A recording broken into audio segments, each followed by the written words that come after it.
Baiklah teman-teman, di sini kami akan mempresentasikan bagaimana mengelola strategi dan desain struktur organisasi pada perusahaan Nestle. Tentunya teman-teman pasti tahu perusahaan Nestle itu apa. Perusahaan Nestle merupakan sebuah perusahaan multinasional yang bertepatan lokasi di Vevey, Swiss. Nestle merupakan perusahaan makanan terbesar di dunia, diukur berdasarkan pendapatannya. Nestle diambil dari seorang ahli farmasi yang berhasil menciptakan produk makanan berbasis susu khusus bayi yang kesulitan mengonsumsi ASI pada saat itu, yaitu oleh Henry Nestle. Budaya perusahaan Nestle dengan pemangku kepentingan pelanggan dan lingkungan sangat efisien dan standar yang tinggi. Setiap hari, Nestle berusaha membuat produknya lebih sehat dan enak. Namun, ini tidak dapat dicapai tanpa kemampuan research dan development dan ilmu gizi. Misi Nestle adalah menjadi sebuah perusahaan penyedia nutrisi dan makanan yang sehat terbesar di dunia.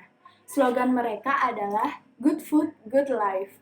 Dan misinya adalah menyediakan produk bergizi terbaik bagi konsumen. Nah, Nestle berkomitmen untuk membawa perubahan berkelanjutan pada produk baru dan produk yang sudah ada, serta peningkatan berkelanjutan dalam manajemen, kepentingan, manufaktur, inovasi, pengembangan produk, dan penelitiannya. Nestle logo sering dianggap sebagai salah satu logo yang paling ikonik dan langsung dikenali di dunia. Namun, teman-teman perlu ketahui bahwa logo ini memiliki beberapa perubahan modifikasi selama beberapa tahunnya.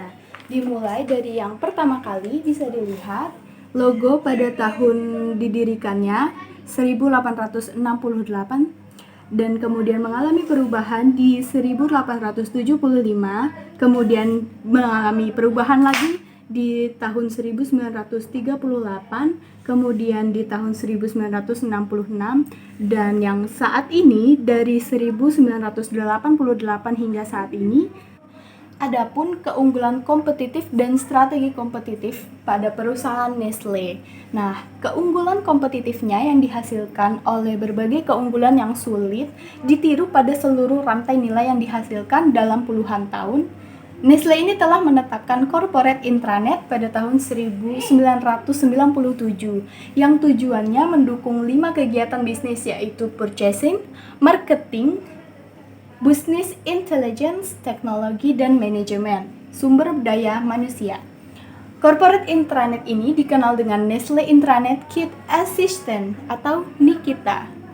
Nah, adapun pada strategi kompetitifnya, adanya keterkaitan antara produk yang bagus dan R&D yang kuat, antara kehadiran seorang geografis yang luas dan jiwa usaha antar karyawan yang hebat dan nilai-nilai yang kuat. Baiklah, selanjutnya akan disampaikan penjelasan-penjelasan lainnya dengan rekan saya. Baiklah, di sini saya akan menjelaskan terkait produk perusahaan Nestle. Perusahaan Nestle sendiri kebanyakan produksi produk yang berkaitan dengan olahan susu dan berbagai cemilan ringan. Beberapa contoh produk laris dari perusahaan Nestle yaitu Milo Active Go, Nescafe Classic Coffee Instant, Nestle Dead Coffee Susu, serta Nestle Honey Star Cereal. Baiklah, selanjutnya saya akan menjelaskan mengenai struktur organisasi dari perusahaan Nestle.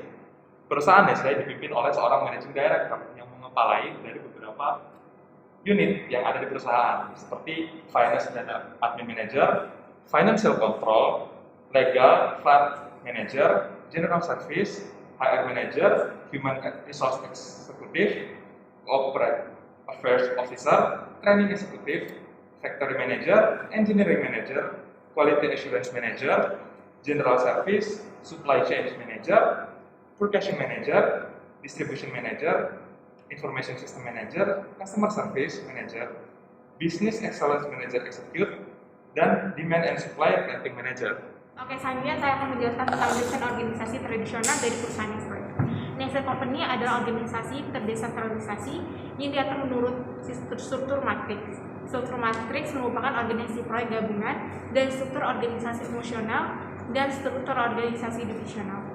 Nestle sebagai organisasi yang terdesentralisasi mengizinkan cabang-cabang di bawahnya untuk menikmati tingkat kemandirian yang tinggi secara proporsional. Meskipun masih membuat keputusan strategi utama di tingkat kantor pusat, operasi harian diserahkan kepada cabang bawahan untuk diturunkan dan dijalankan. Tanggung jawab untuk keputusan operasi didorong ke bawah ke unit lokal.